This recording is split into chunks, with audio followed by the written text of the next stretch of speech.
So how do we buy a home when we're exiting the service? There's actually a few ways to make this happen, and it's not as hard as some people may think. So when you're exiting the service, it's always good to have a battle plan, right? When you're in the service, you plan everything. Everything's regimented. You have a schedule. You know when dinner is. You know when lunch is. You know when everything is going to happen for that day. Exiting the service, all right, things change a little bit, but that doesn't mean you can't have a plan. You got to have the BAMCIS going. You got to begin the planning. You got to arrange reconnaissance, make reconnaissance. So when we're exiting the military, it's got to be similar, right? You have to do the planning up front. We got SMEAC, we got BAMCIS for you Marines. I hope you know what my acronyms here, right? So you know the situation, you know the mission, you know you got to make reconnaissance. Where am I going? What is my plan here? So when you're exiting the military, guys, this is something we've been trained for, right? We're Marines. We got BAMCIS, we got SMEAC, we know what we got going on. Got the situation, the mission, execution, admin, logistics, command and signals, right? 5-paragraph order. We know where we're gonna go, all right? Where are we gonna live? Where we're living, we're gonna find work, right? That's our plan, is to find work. If you have a offer letter of employment from your civilian sector employer, that's the income that we're gonna use for getting you a home in that area. If we know that you're gonna work remotely, hey, great, you could buy wherever you want, as long as we have an offer of employment and the employer saying you can work remotely. Now, if you don't have that situation, if you're inside of 12 months from your EAS, your ETS, whatever the Air Force and Coast Guard call it, right, your end of service date, and we can still technically use your military income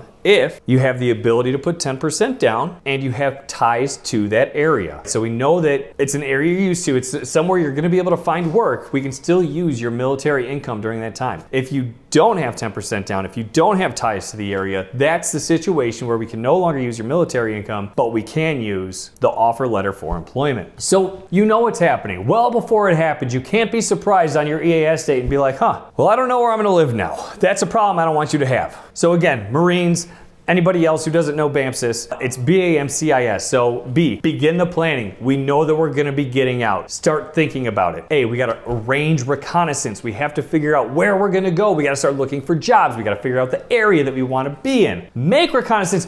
Go visit those areas. See if you actually like them in person, if the houses make sense for you, if the job that you're thinking about taking is the right fit, okay? Complete the order. Get that contingent offer letter. Issue the order and supervise. You're doing that to yourself. I know this is more for the leaders you're doing. So issue the order. Start taking those steps. Get your pre-approval knocked out. I'll supervise. I'll get your VA loan done, okay? Begin the planning. Talk to me. Let's get your certificate of eligibility, right? That's gotta be step number one. It's always step number one, certificate of eligibility. You should also go ahead and start making a pre-discharge disability claim. Just throwing it out there now. If that's on the docket, make sure you start getting your medical records together, getting with medical, and getting that pre-discharge disability claim worked up, right? What it's going to do is it's going to make your transition much easier. You're going to lose all that structure in your military life, but you can create structure by planning ahead, which is what BAMCIS,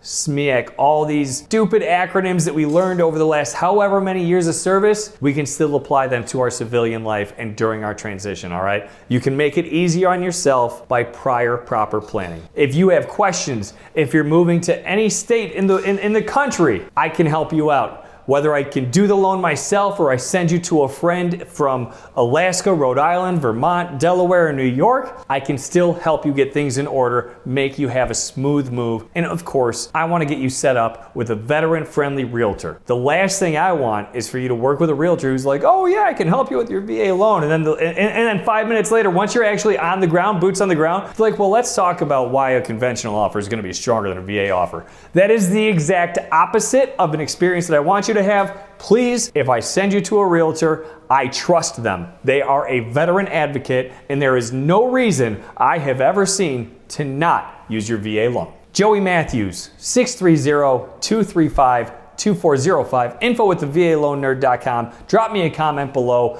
Let's get you in your next phase of life, your home in your civilian world.